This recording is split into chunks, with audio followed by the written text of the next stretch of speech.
Alright, this time of the quick speed shop, I got the chipboard out, we're making some patterns, and I'm going to try to get the rear fenders here mounted up on the Model A high rod shop truck. I'm a professional, don't try this at home.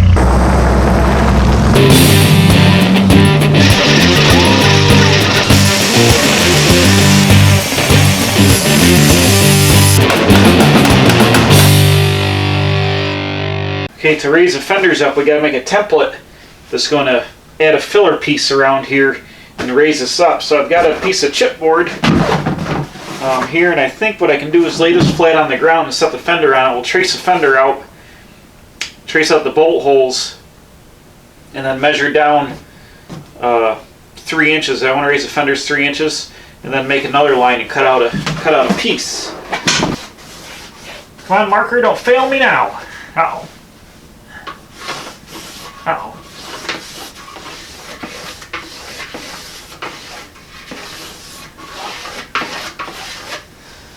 Trace out my bolt holes.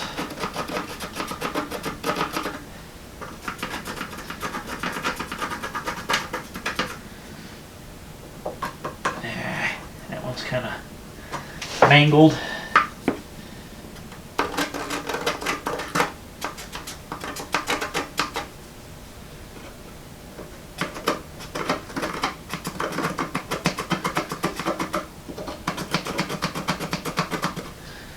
I'm just gonna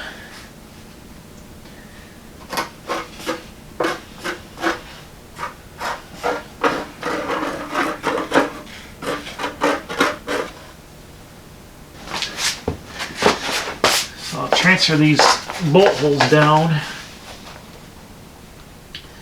3 inches, I think.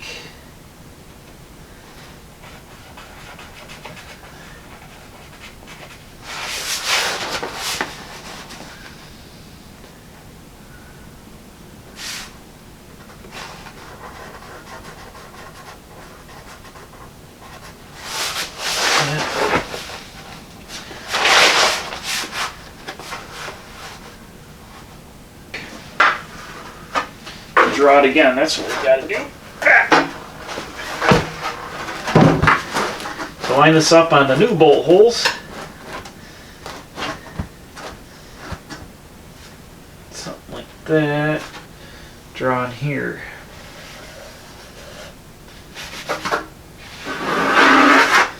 Alright. See how it gets fat up here and then it thins out because the shape of the fender does that. So now, and it's basically going to be pretty tall, but that essentially raises the fender 3 inches. Or bam, here's the template here cut out. You can see what I was talking about being thicker in the center than on the edges. So, first of all, we'll hold it down here. Obviously it should line up because it was made off the fender.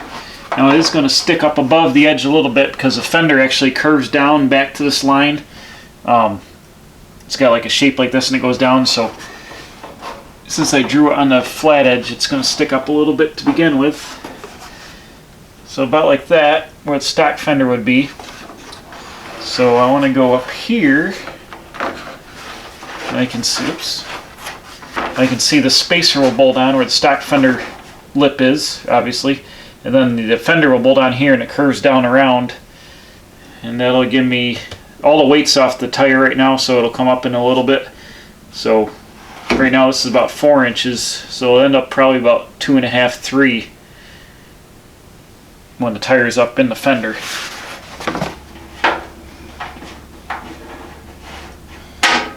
Get in there.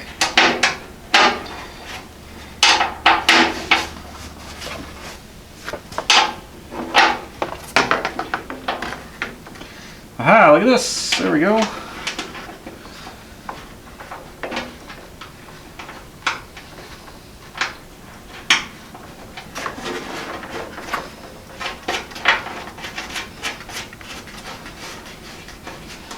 Perfect. It's arts and crafts.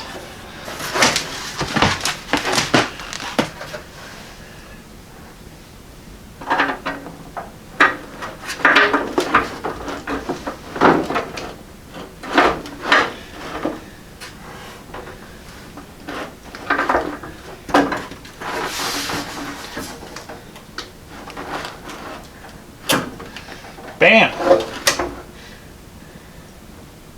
It's going to work out fairly well. I don't want to get too carried away until I get the springs back on, obviously, because I want to have the weight on the truck and see where the tire is actually going to be. So this is a good starting point to have this template made.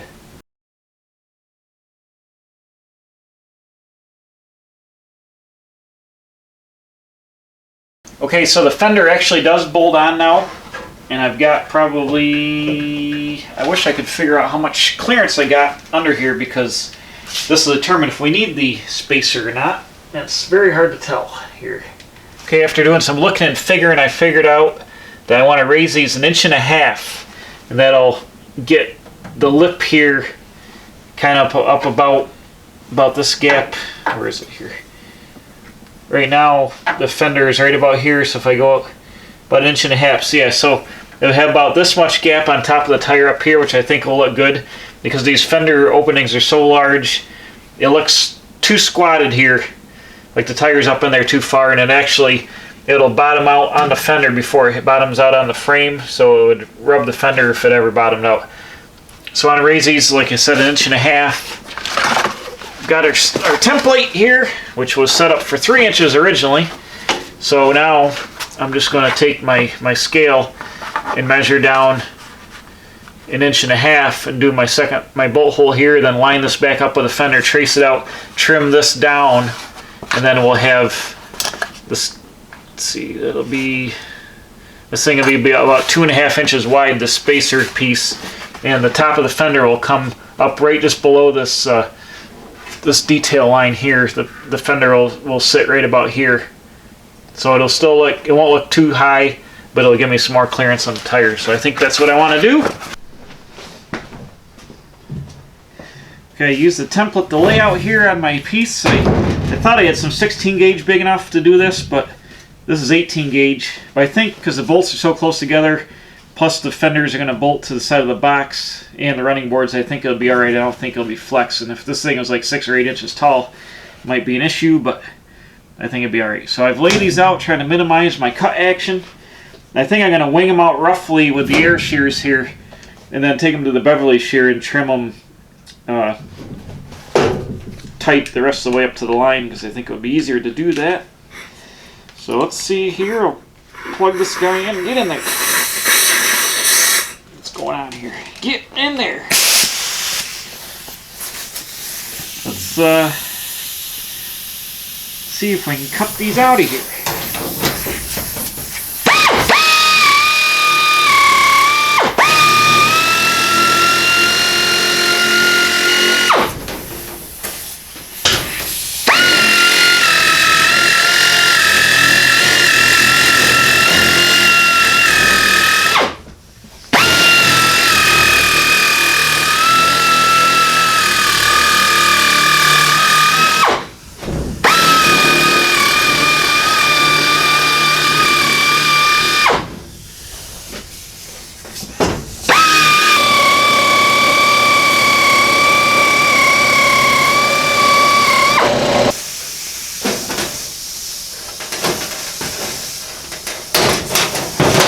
This Beverly B2 throatless shear is the best tool I ever got.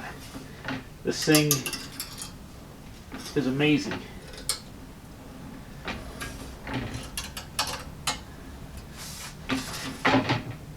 I love it.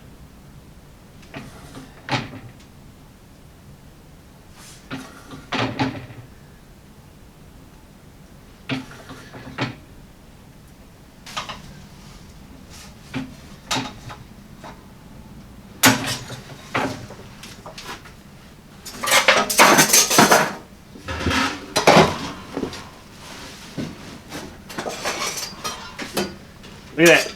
Trimmed all that excess off there in one shot.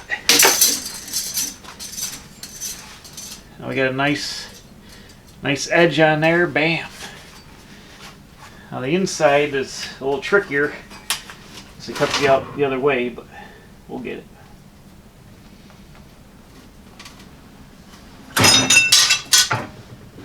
This inside edge here, I got to draw a template on the back side because I can't. I'm too close to the wall, I can't swing it, so I'll spin it around and I can trim it from the other side. Alright, there we go. I've got this, the driver's side panel here. I'll cut out. I adjust the edges of the grinder because sometimes the shear leaves just a little bit of sharp edge on there, so I clean it all up. I've drilled my holes. I drilled them out to 3/8. I'm using 5/16 bolts to mount this on the truck. I drilled them out to 3/8, so I got a little bit of a clearance issue. So as I wheel this up in here, you can see that's where it's going to go. It's going to bolt right on there just like that. And I think everything lines up good, so let's go ahead and throw some bolts up in this thing and get it up on here. This is a real tricky part here.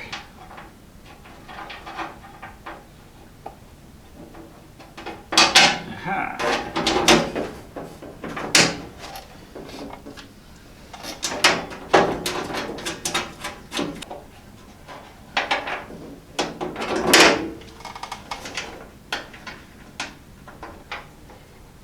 Yes.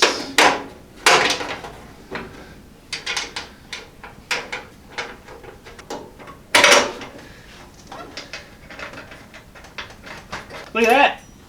That works awesome. I can't believe I made a template that actually worked and I didn't have to ream all the holes out. But that's going to be awesome up here, and this should be pretty strong to bolt the fender to because it's got so much attachment here. I still need to notch out around the box here where the frame cover sticks out about 1/2 inch. I still need to notch that out, but at least we can hang this on here and get a look at the action. Where's the bolt holes? Yes. Oh, now. Come back here.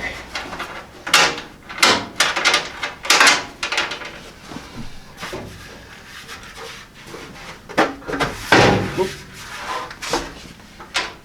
Get up on there.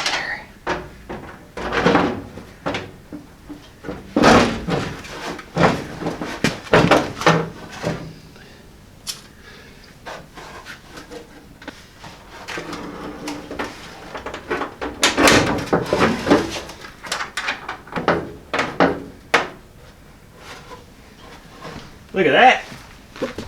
Like I said, the fender's tipped out right now because it needs to be relieved around here. But I wanted to get a look at the tire clearance here. And I think I like it right now. I can see a little bit of the tire because these wheel wells are so big, so large on these fenders. When it's squat away down, it looks strange. But this is about the look I wanted to go for.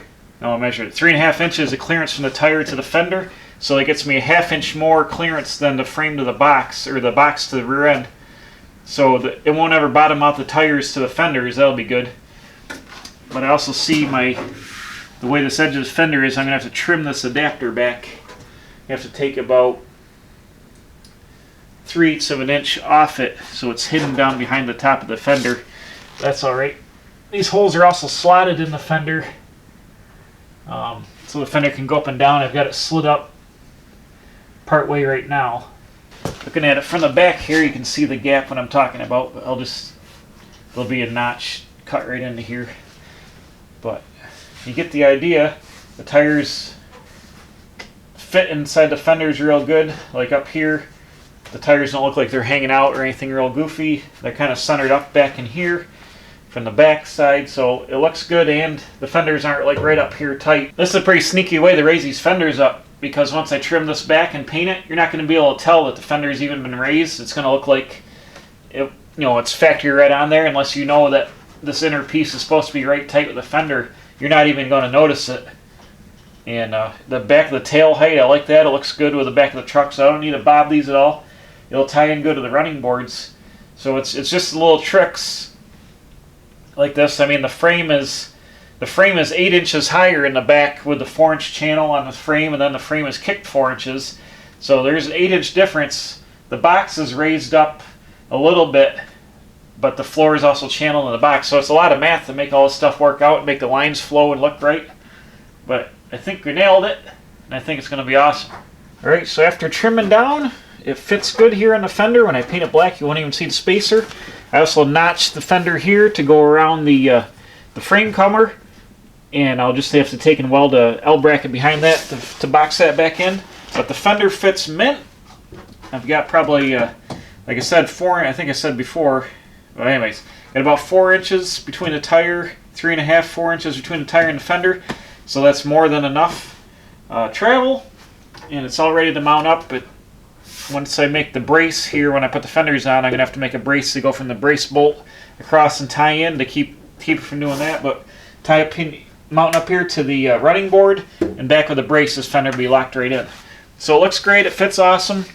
So pretty much all I have to do is just paint the spacers and bolt them on. I got the other side drilled out too, so that'll go on the same way, and I just have to notch the fender. But the spacers are done, and the fenders will mount up next. So next couple of videos are going to be painting these black, mounting the fenders up, and then putting the front fenders on, and then building the running boards and completing the whole fender and running board installation on the hot rod shop truck here. But I'm happy with how this came out. Nobody will even be able to tell that the fender's raised up 1.5 inches. Only you'll know because you watch the video. So thanks for watching. Please subscribe. I'm putting out new videos every Wednesday and Saturday. Hit the bell for alerts. Tell your friends. And we'll see you right back here at the Quick Speed Shop, finishing putting the fenders on the Model A hot rod shop truck.